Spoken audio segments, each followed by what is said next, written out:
Boom. Okay, so we are looking today at a gold 1 Karma.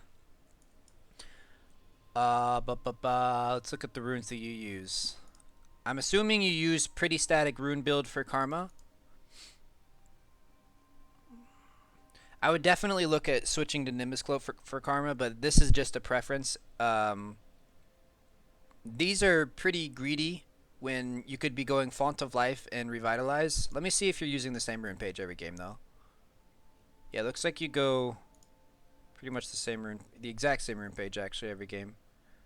I would also check out Gathering Storm in games that you don't see losing games that you don't see ending in the early game and you see getting to late game, dude. The Gathering Storm is actually like insane on champions like Sona and Karma that are really strong late game team fighters. I personally like Revitalize and Font of Life. That's preference. This one is definitely preference, but I do enjoy the Nimbus Cloak with Karma. So just what I want to say about your runes is that you don't want to get into a place where you're just using the exact same rune page without even thinking about it. If you saw, I'm sure you've seen before. I have a rune page called Change This, and every time I go into a match, I swap up my runes just because it helps you to like critically think about why you're taking which runes. You don't want to get into this state where you're just taking the exact same rune page and not really understanding why you're taking that rune page. So let's get into the game. We're looking at a gold 1 Karma.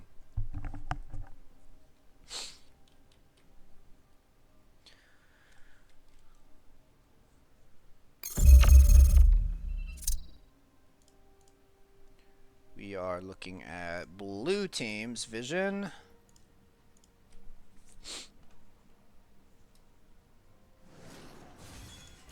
Alright, and before each coaching session, I always let the person that's getting coached give me some things that they want me to focus on specifically. True Darklight wants me to focus on positioning and efficiency, like time efficiency, like where he is on the map and how he can be more efficient in his roams, things like that.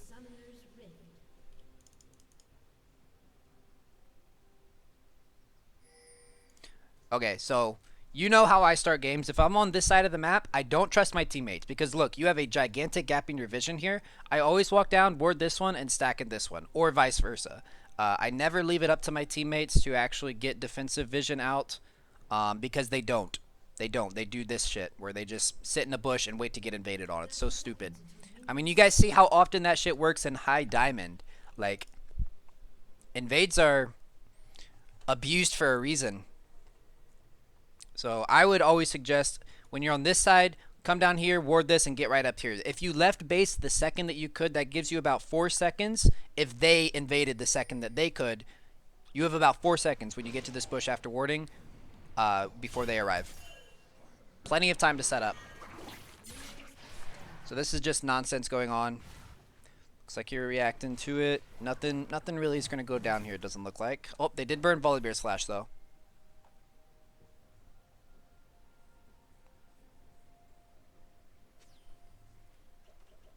The good thing about doing the warding technique that I did, where you always go down here, there's pros and cons. The pros is that you would have actually been able to react to that if you were stacked here after warding here. The con is that you lose a little bit of pressure in in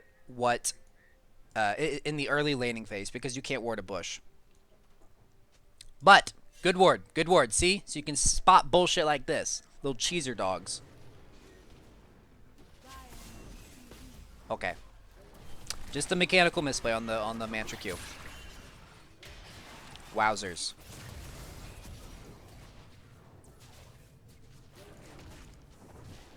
Dude, nerves of steel on this Jinx. She did not flash or heal. Nerves of steel. This is insanity.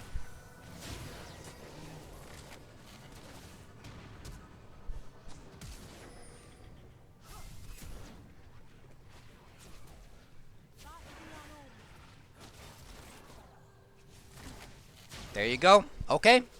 Well, that was a whole bunch of low elo stupidity clown fiesta, but you guys came out on top, so let's see what you do with that. You go back to leash for your jungler. Good awareness, good awareness. I would be worried about Jinx getting level 2'd by their jungler right now. Because their jungler was probably able to just solo blue by himself. So you've got Kindred.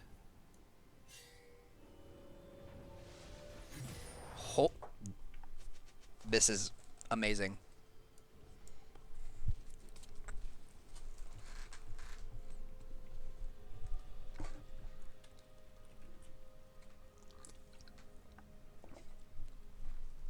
Okay.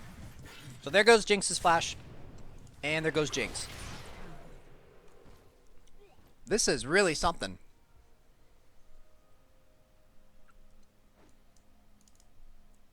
Okay. So you're arriving to lane.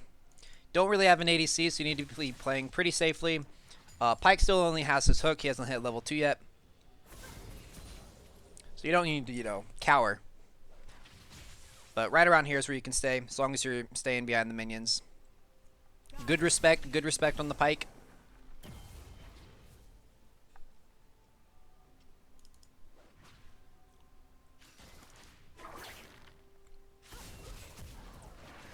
A little worse respect on the Pyke there.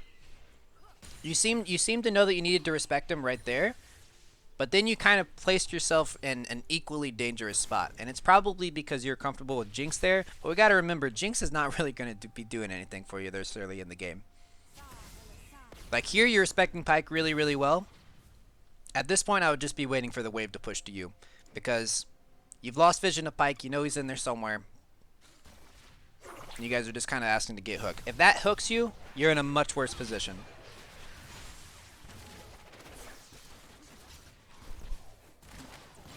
Good pressure, good pressure, good pressure. Punish him for missing his moves. That's the thing about Pyke. If he misses his shit, he's super useless for like, it's literally like 15 to 17 seconds early game. Okay, Kindred. She's dead, she's dead. Just leave her. Yep. Good call, good call.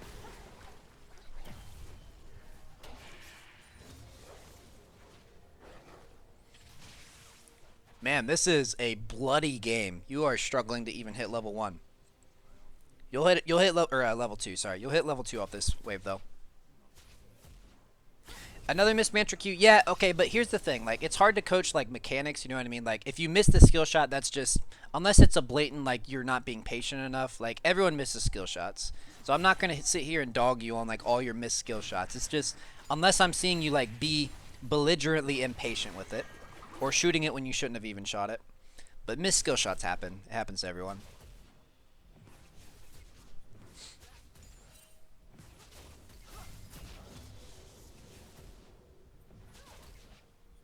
Okay, I would probably practice CSing under turret, because you miss a lot of them here. Okay, you're prepping these, you're prepping these. That one's gone. You can't get that one at all. So you instead of going for this one, just start prepping these.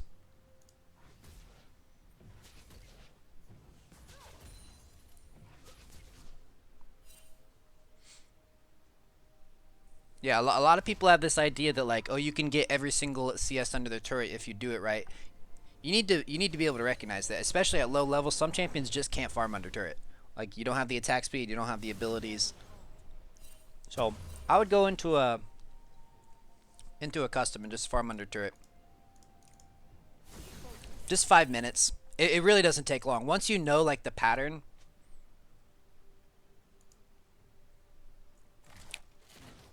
A little concerned about that back. Yeah, the back was it's questionable. Leaving Jinx and Immobile ADC with no flash and no heal in a lane that's like pushed a little bit further than halfway against a really damage heavy CC heavy lane. It's a little questionable, but it depends if you're communicating to your ADC. You know, like, I'll be back in 30 seconds, don't die.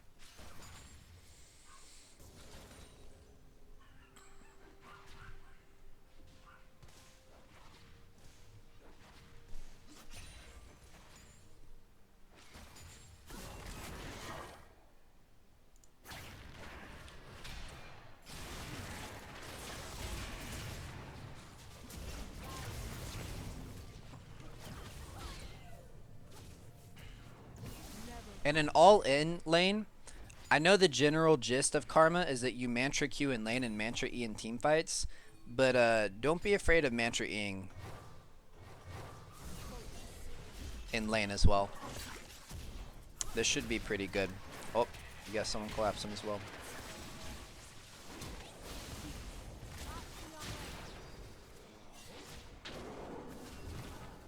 Very nice.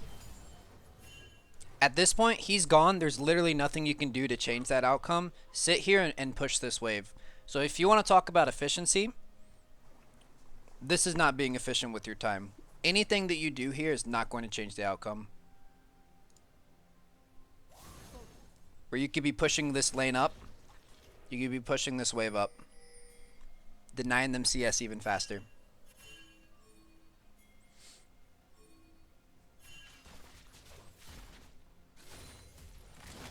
You do eventually go back to it. But yeah, that dude was either caught or not.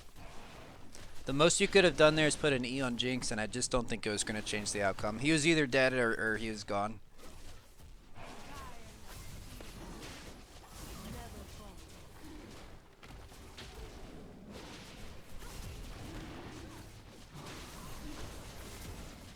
Good stuff, good stuff.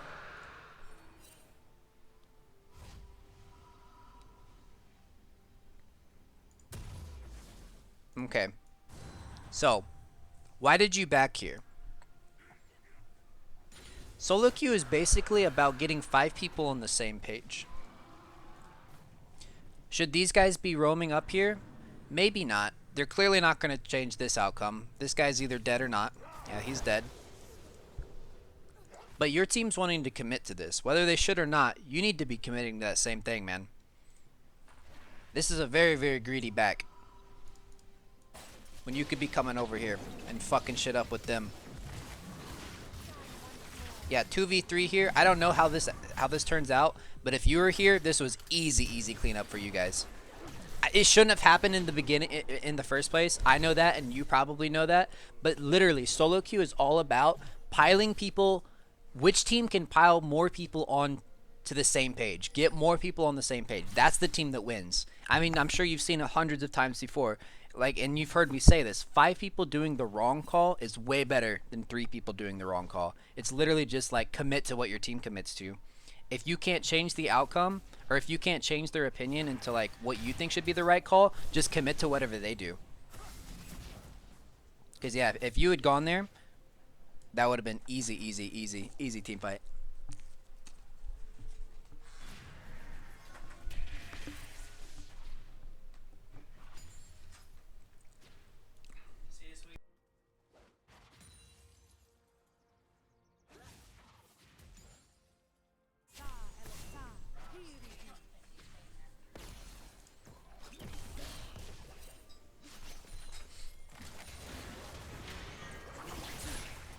Oof.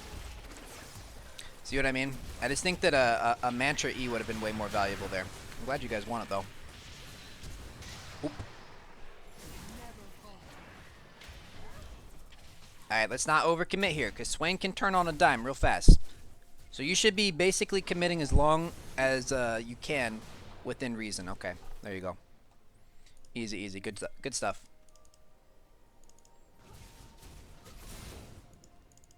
Actually, I want to watch that one again. Let's see you farm under turret. Let's see if the other one was a. Yeah, your Q is up, so you already missed one that you could have gotten.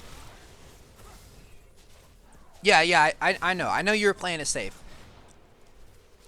But in times like that where you see your team is committing and he's clearly running towards a turret, just like it's bit me in the ass too many times, like greeting for your mission objective there was to make sure Swain didn't live, not necessarily get the kill. You did it fine. Okay, so this one, you Q. Right away, you should know your auto attack is not going to kill that. So already missed one that you could have gotten. That's 2 you could have gotten because you still have your Q. There you finally got that one. So I think you missed 5 CS there that you could have gotten. So yeah, man, you definitely need to go and do a custom game. You're losing yourself a lot of CS. You're losing yourself a lot of CS. CSing is not the most important skill as a support, but it is a skill. You definitely need to be able to farm under turret. You got 1 CS out of that, man. That was a ton of wasted gold. Yeah, you can RQ it. You could Q the one. There's all kinds of ways you can approach it, especially now that you're starting to get some AP.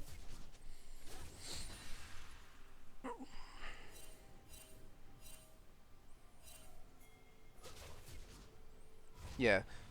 See, the thing is that CSing isn't the most important goal or a skill to have as a support laner, but I approach supporting as being able to do more with less. We're not funneled into. We don't have tons of resources funneled into us. We don't get all the big damage items. We don't get all the big damage kits, and we don't get all the CS. But when you're in your position to farm under turret and you're just missing them, like that's just wasted gold. Like you need to maximize the few resources that we do get.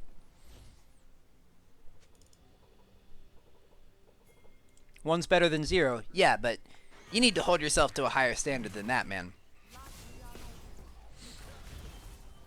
One's better than zero. Anything's better than zero. 5 is much better than zero.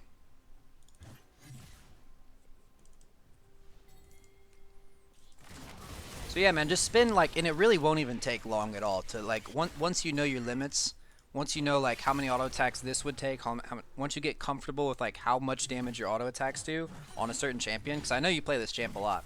Like just spend like 5-10 minutes in customs and like you'll have it down pat.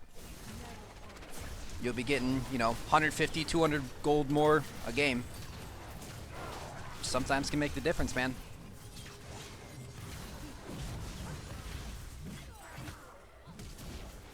Well played, bro.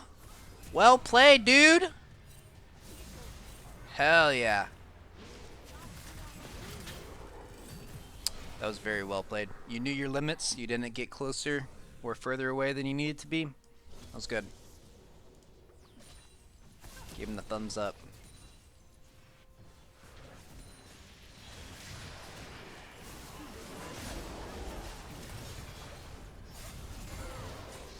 Good stuff, good stuff.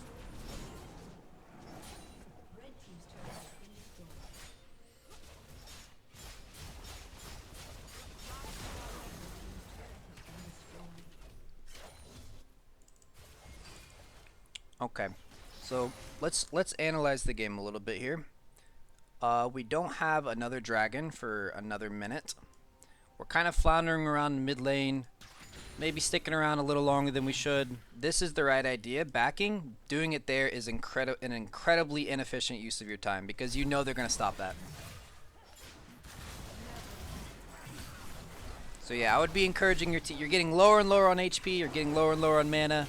Backing was the correct call, like I said. Just don't do it in front of them. So overstaying is just another form of greed. That wasn't exclusively your fault because your team kind of roped you into staying, but you did have the right call there initially. You're like, I need to go back. I probably got a ton of gold, I'm low on mana, I'm low on health. We shouldn't be fighting this. So you had the right idea, you just got to commit to it and in a more efficient spot. Somewhere that you know they're not going to stop you. Because who knows, maybe if you were back, maybe if you had successfully backed, that would have let your teammates know that they really shouldn't be fighting. Maybe your presence baited them in a sense to even fighting at all. It's impossible to know, but what we do know is that you should have backed. You meant it as a bait. That is a very risky game you were playing there. I don't think you should be looking to bait there. I think you should honestly just be looking to skedaddle, get out of town. Alright, you got your core item. I'm not sure about the magic pin boots. That could just be a personal preference. That could just be, how you've tailored your playstyle, but you've got a lot of reasons to go MR here, actually. You've got a Cho'Gath, you've got a Swain, you got a ton of CC. You got a lot of reasons to go Merc Treads in this game. I would have gone Merc Treads. But again, I as a player, I do a lot of inefficient things like that because I've tailored my playstyle around it. So if that's how you make your playstyle work, that's fine. Rushing Righteous Glory on Leona isn't necessarily efficient or normal, but I do it every game because that's how I play the game. Like that's how I win games. So if that's how you win games, that's fine. I'm just letting you know, I personally would have gone Merc Treads here, 100%.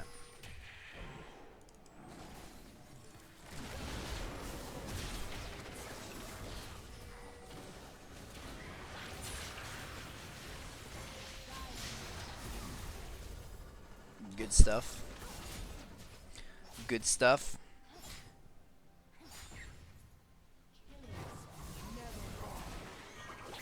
Good block on the hook, man. If that was an intentional block, really, really good body blocking there.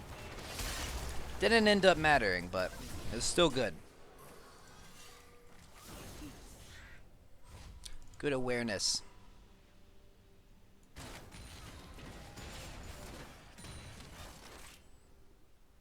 See, this was a much better use of your time. This was another situation where two of your teammates are, you know, skirmishing mid when they probably shouldn't be, and you didn't go up there and be like, hey, I'm a third person, maybe we should fight. You just backed. That was good. That was a much better back.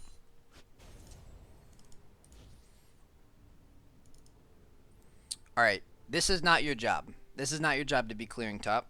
Your job is to be setting up vision and prepping your team to do dragon. So this is not a good use of your time right now.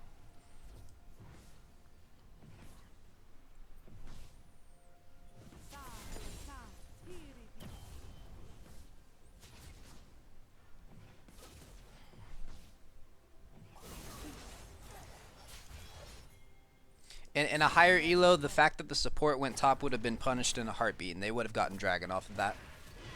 And you wouldn't have been able to rotate in time.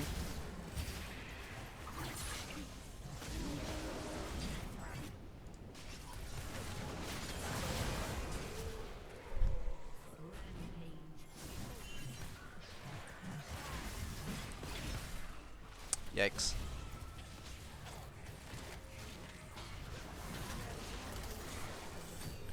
Nice, nice, nice. Okay, so you killed two of them. You lost your jungler. I wouldn't be starting the jungle. I wouldn't be starting the dragon right now. But you've been holding on to 3 control wards, and this is a relatively close game. The general gist of control wards, or you want to put them on your side of the game or on your side of the map when you're losing. You want to contest neutral ground when you are winning. Is your control ward down? Is there a way to check that? Can't tell whose controller this is. This might be yours, but you are sitting on 3. Yeah, you do have 1 placed, okay. This is probably yours then. I would be contesting a little more aggressively with your control ward if this is yours. I would have placed it maybe here, maybe even here, this side, just somewhere closer to neutral since this is a really close game.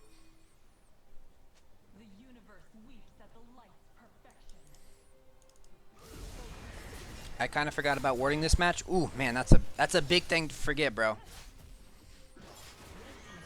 But yeah, the game is obviously way more dynamic and complex than narrowing it down to this. But yeah, the cheat sheet is that warding your side of the map when you're losing, warding neutral ground, contesting neutral ground, and making sure they can't ward neutral ground. You know, places along the river, on the side of the river. That's when the game is close.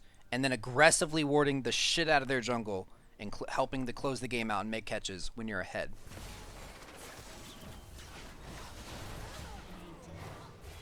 Nice.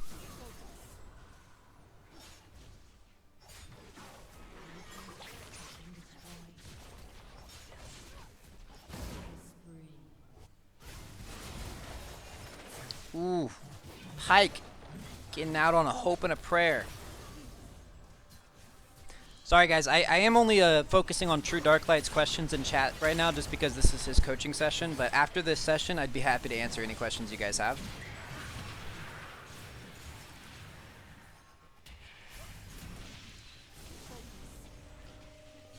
Okay, so this is a pretty standard mid-elo game.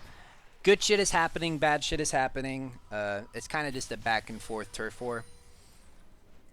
Neither team is really coming ahead conclusively. So you're just having these kind of weird 2 to 3 to 4 man skirmishes. It's really, really common in this elo.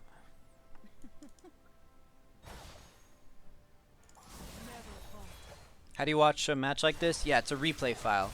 I'm watching his replay. It's a coaching session. Nice, nice, nice. Should be easy tier 2 mid now. Spam, dude. Honestly, don't be afraid. I'm not seeing a lot of pings out of you. Really, out of anyone. Don't be afraid of guy that just. Don't be afraid to be the guy that just spam pigs the shit out of where you think we should be next. And here, I'll actually tell you a bit of a scumbag move, a bit of a scumbag tip. If you put out 3 of your on my way pings, this is something that I shared with Whirlywin in his session as well. If you put out 3 of your on your way pings and then put a couple of the blue pings, like the nondescript, just ping, ping, ping thing, it looks like people are agreeing with you. So you can actually use that to manipulate people into thinking the whole team's on board with it. And I use that all the time to like get people to go where I want them to go.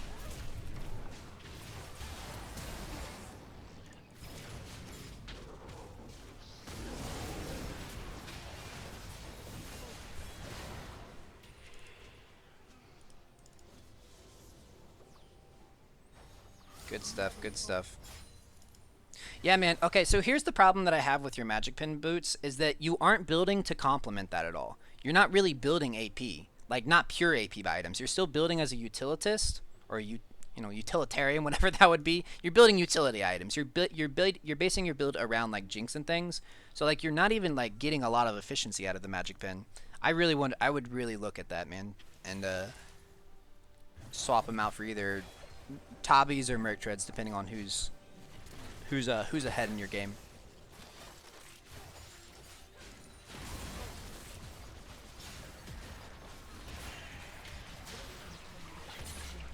See, this is the part of the game where a lot of people get super greedy. You got the tier 2, some of you are injured, you're below half health, and it looks like you guys are about to go for that tier 3, which is a bad call. Right now, yep, this is the classic overstay, man. The classic overstay.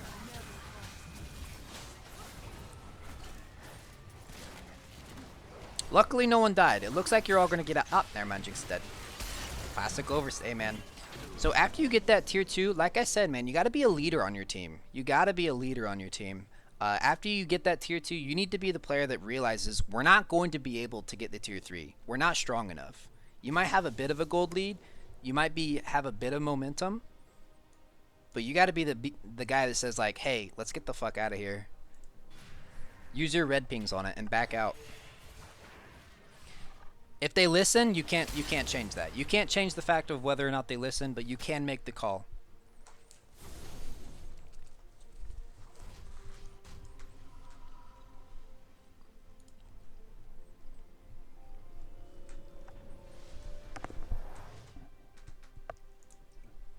You pinged once and typed in chat. It's not enough, man. Not enough. You got to do everything you can. Like I said, man, don't be afraid to be that guy that spam pings. I want to see fucking 15 red pings on a call. Because here's the thing, dude. It all goes back to that solo queue is about which team can get more people on the same page. So in every single solo queue games, you're going to get some solo queue games where you have a natural shot caller. You got people typing in chat. You got people, directing you pings, directing your split pushes, directing your rotations. But unless you're that person, not every single one of your game is going to have that person. So you got to become that person. And I do, when some games I play, like, I try to be that guy in every single game because I think that I have good macro and I have good shot calling. Some people disagree with that. But if I'm playing like shit and we have another shot caller, I instantly just let him do it. Like, I'm sure you've heard me say that before. Like, I just got to make myself carryable. This guy's shot calling. I'm just going to commit to whatever this guy does. It's just about getting people on the same page, man. Getting people on the same page. I don't always, but when I'm in the mood, I do. It can't be like that. You can't be fickle about it, dude. You got to go into every single game ready to direct these monkeys. Or else you're just going to have 5 monkeys running around. Someone's got to be the zookeeper, bro.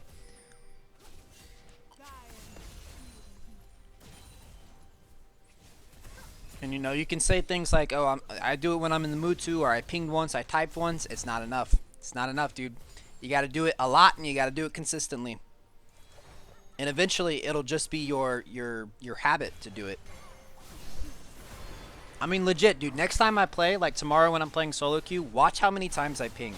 I'm obnoxious about it. I ping so much.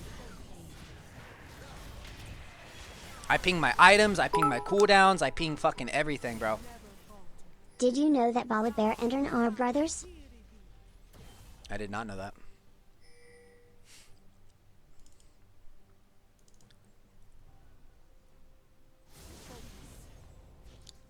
Okay, let's talk about efficiency because I kind of got into a rant here and I've missed a bit of the game. So let's see what's going on. It's good that you're aware that your team needs you. I'm not sure why you're in this position in the first place.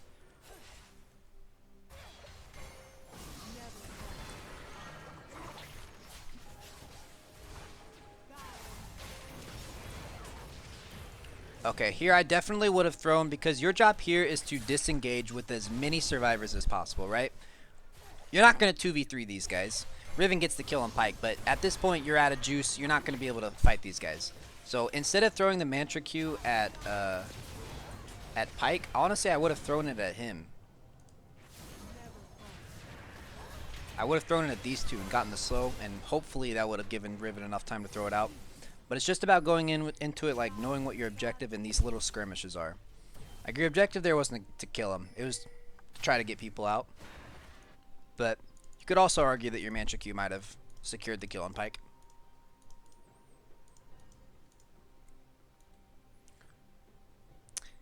I've also noticed not a single control word has been dropped on Baron, and you're walking around with 3 control words.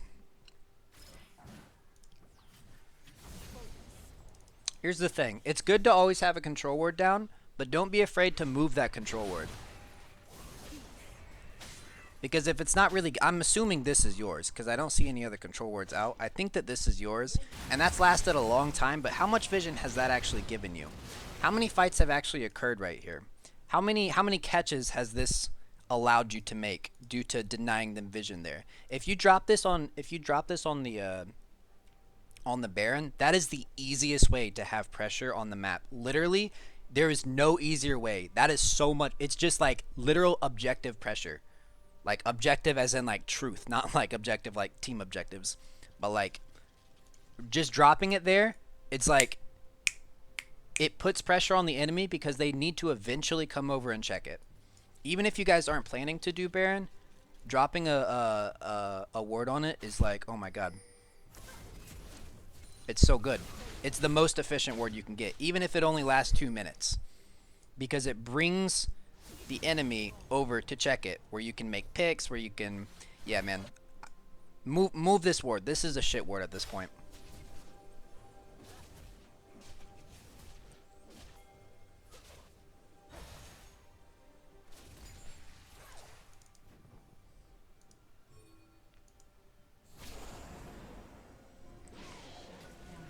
Okay. There we go. We finally moved it. Also, efficiency. Move that ward right here. Because if you move it right here, it sees the entire pit, and it sees this little cone right here. Don't put the ward here, put it right here.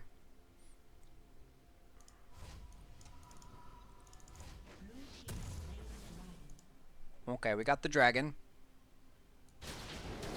Team's kind of all over the place. Jinx is farming. Jinx got the dragon. 2 of you are on Baron.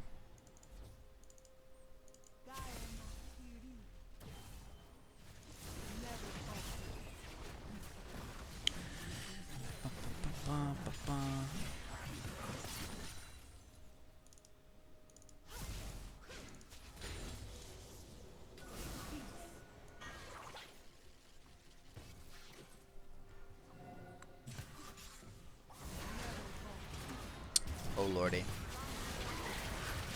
Okay, okay.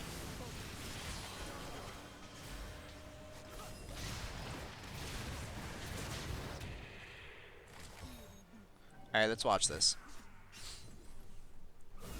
Aatrox gets blown up. He doesn't ult. You guys get a lucky pick. Very good stuff. Okay, a bit of a nitpick here. But the hidden passive of Redemption is that you can actually use it to subtly manipulate which direction you want the team fights to go. So let's say you want the team to push forward, you would put the Redemption over here. Swain's pretty scary, and you've got Kindred coming in, so I honestly would have dropped the Redemption somewhere over here because it subtly tells, not so subtly, it gives a gigantic Death Star sized beam of where you want your ADC to stand. It's actually one of the ways you can actually manipulate the positioning of your ADC and your teams. Because if you see, it doesn't actually hit you or Jinx because you're afraid of the Swain, rightfully so. You shouldn't be standing that close to Swain. You're correct to not, commit to moving towards them. Move backwards. So get used to putting the redemption where you want the team fight to move to. Maybe not where it's at the moment, but where you want it to move to. You want it to move backwards. You want to kite backwards, right? So drop it behind you guys.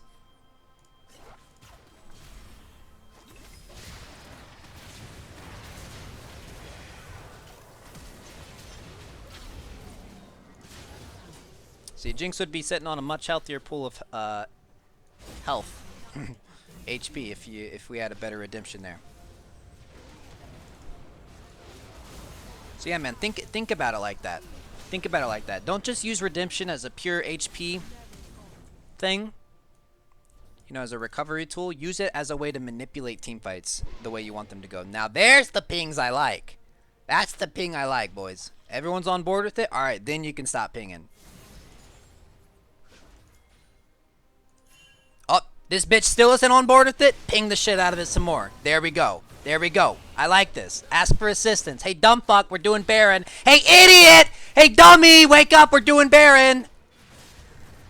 Just ping the shit out of her, man. Annoy her.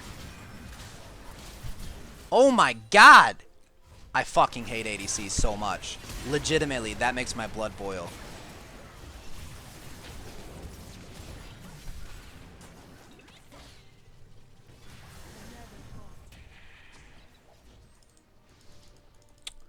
Okay, so now we've got Riven bot with no TP. We've lost our vision. They're clearly doing Baron. She's not taking a single step towards Baron. You've been put in this horrendous position because of the ADC, but what can you do?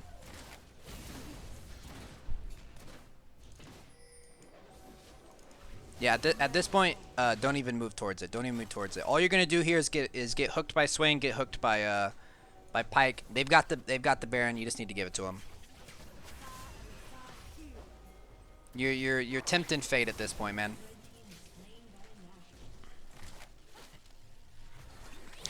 So you got to think about it as best case and worst case scenario. Best case scenario, you get to see them doing the Baron. Worst case scenario, you get caught and die, and then it's a 4v5 on their Baron. But honestly, just contest it at that point. You're confident in my dodging? They always are until they get caught.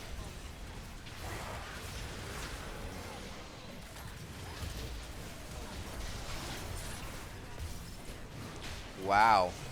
That was really clean, actually. That was really fucking clean.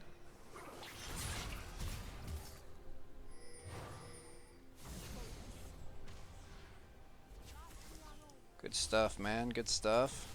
No wonder you wanted me to watch this one. You balling out, bruh. 8-1 and 23.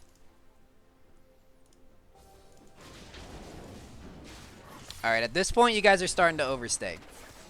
This is the point you guys are doing the same thing you did before. Where you're not strong enough to take this turret or siege this turret. And you're not strong enough to dive him. So just let it go. Leave. Come back. Rested and new. Go buy items. Nope. See, that's not your fault, but it kind of is. Because by sticking around here, you're complicit in it. You're giving these idiots one more reason to stick around. Like, you're not the one that got caught, but you were around him. You were the one that was giving him the safety blanket.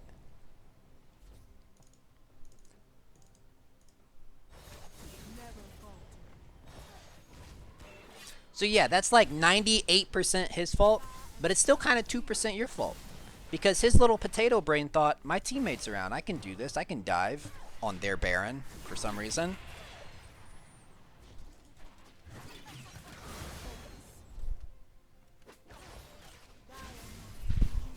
Woo! Clean. Clean, clean, clean. Oh, Jinx is 1v1ing the Cho'Gath. Good call, Jinx.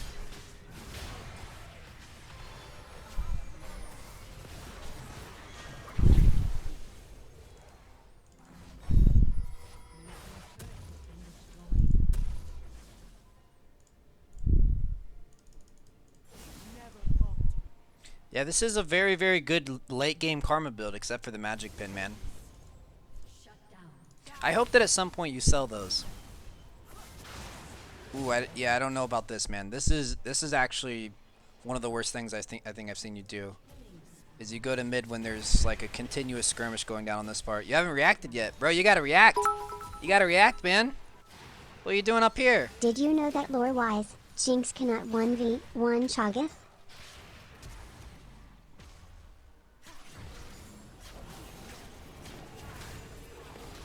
You gotta give your team numbers there, man. I know I've been saying this a lot, but solo queue honestly is just which team gets their team on which team gets all 5 people on the same page first. Jesus Christ, this Jinx really is gonna split push until you lose, isn't she?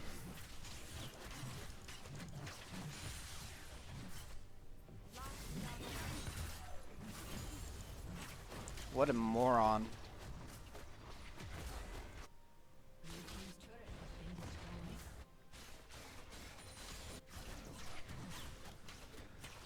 I despise players like that.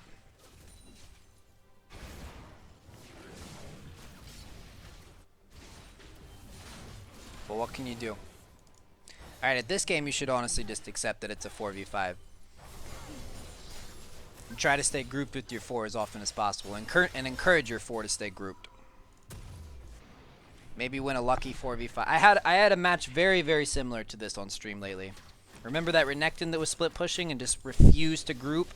And I said, 2 things are going to happen. We're going to win a lucky 4v5 or he's going to split until we lose. The worst thing you can do when one of your teammates is essentially trolling by just splitting over and over and over again is not group as 4. Because then you've basically got 2 to 3 split pushers.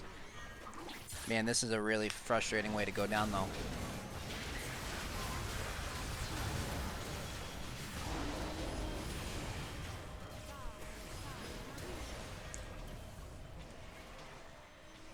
Hold up.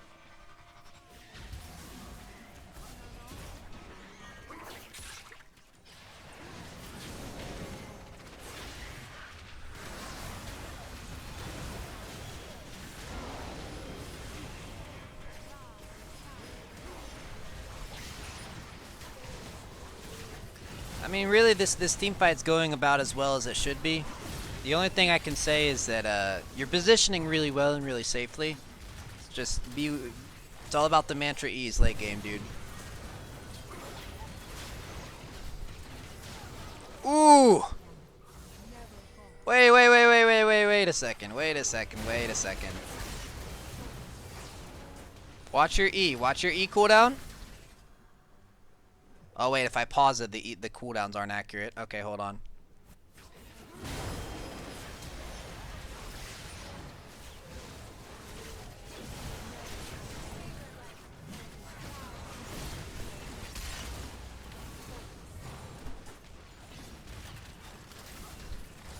Your E's up, dude. Okay, you do mantra E. Sorry. Yeah.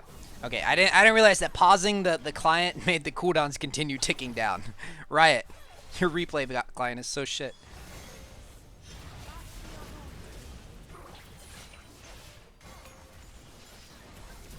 I thought you left her hanging there. Alright, so now you are 1v2. They've got supers pushing in. You should be able to stall this out. This isn't the end.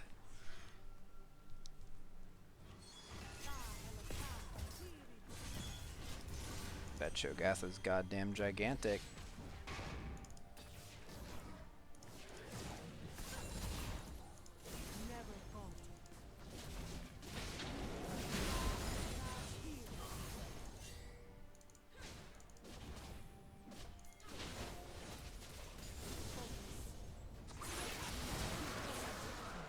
Okay, they got the dragon.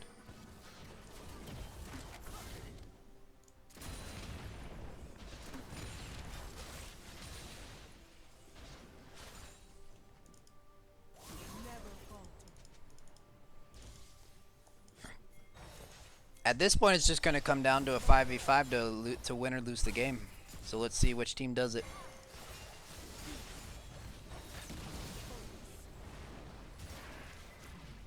Did we just see someone bot on their team? Kindred is bot. Okay, there we go. I don't like that it's Jinx that's calling the Baron. You call that Baron, bro. This is the lowest IQ team member on your team, bro. I want you to be spamming the shit out of it 10 times before she even thinks about Baron. Get over there. Get over there. Start doing that, dude. That's a 4v5 in your favor. Go, go, go, go, go, go, go, go, go. Start a fight, man. Start a fight if you have to. Walk up to him. It doesn't matter. Get something going. Get something going. Go, go, go.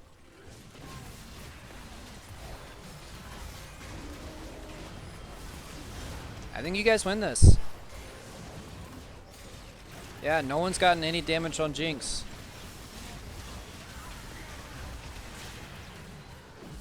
Yeah, you guys steamroll him here. Good shit, bro.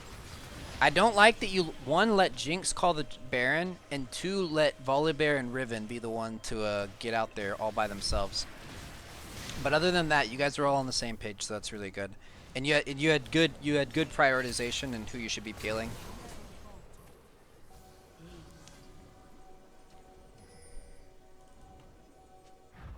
Yes. Yes. Smart. Smart karma. Coming bot to end it. Stupid, stupid Jinx.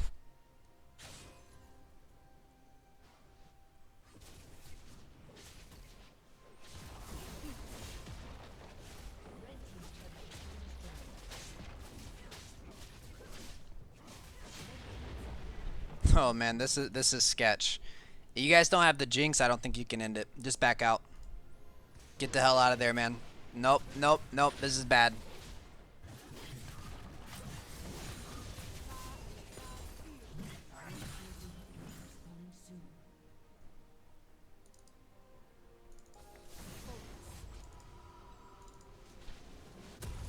So here's the thing. Here's the problem with going up and putting 4 or 5 auto attacks on the turret. Sometimes it's harmless.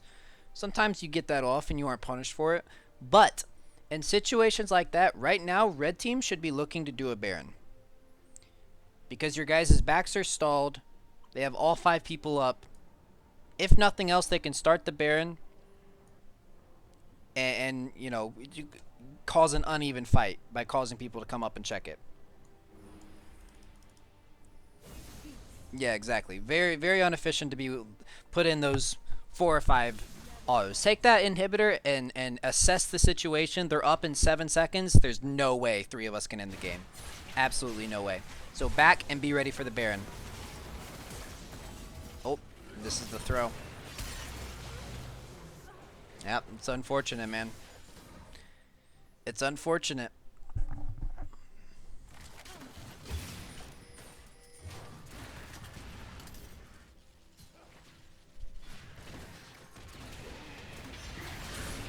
Okay, okay. I remember what I said about the redemptions, man. Remember what I said about the redemptions. You can use them to control where you want your ADC to stand, essentially. They're literally 3v5ing. Nice. Nice. Where's the rest of their team?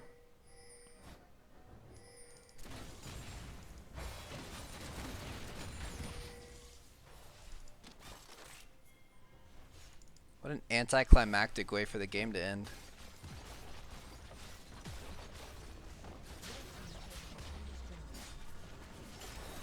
Oh, imagine that, dude. Late game Jinx. Oh shit, what is she doing? She went up and kissed the turret, bro. It doesn't even matter. She's late game Jinx. Alright, so you guys get the win. Congratulations on the win. Here's what I want to talk about. You want to talk about time efficiency? There were 2 major situations that could have lost you the game when you did them. You clearing this wave and seeming to be absolutely oblivious to the fact that there's a 1-minute long skirmish going on in your jungle when you should have been there to begin with. Not even just reacting to it faster, but being there from the start of it. You greeting for 4 or 5 hits on the turret honestly could have cost you the game. The game is incredibly dynamic, so I don't know if that specifically is what resulted in you and Diana dying here, but it could have been different. Let's say you based 15 seconds faster because of it and you weren't in that situation to begin with. Who knows? But honestly, a late game pick, higher elos are just gonna like jump on those mistakes. That's literally how games end. Is one person gets caught at 37 minutes in the game, and the other team just pushes down mid. So just know your limits. Know when to back. Know when to not push for that one more objective. Be more brazen. Be more annoying with your shot calls. There are like three situations actually. This was the most blatant, the one where you're pushing for the Nexus turret and you shouldn't have. But even back here, I don't remember when in the game it was, but it was some point where you guys got the tier 2 turret and then you threw because you tried to like, I don't even know, like start a fight right here or something, go for the tier 3. And then there's another one up here. These things aren't explicitly your fault because they're team games, but don't give your monkey teammates a reason to be there. Like legitimately just do everything you can to encourage them to leave when you know that they should leave. And if you don't know that they should leave, definitely work on that.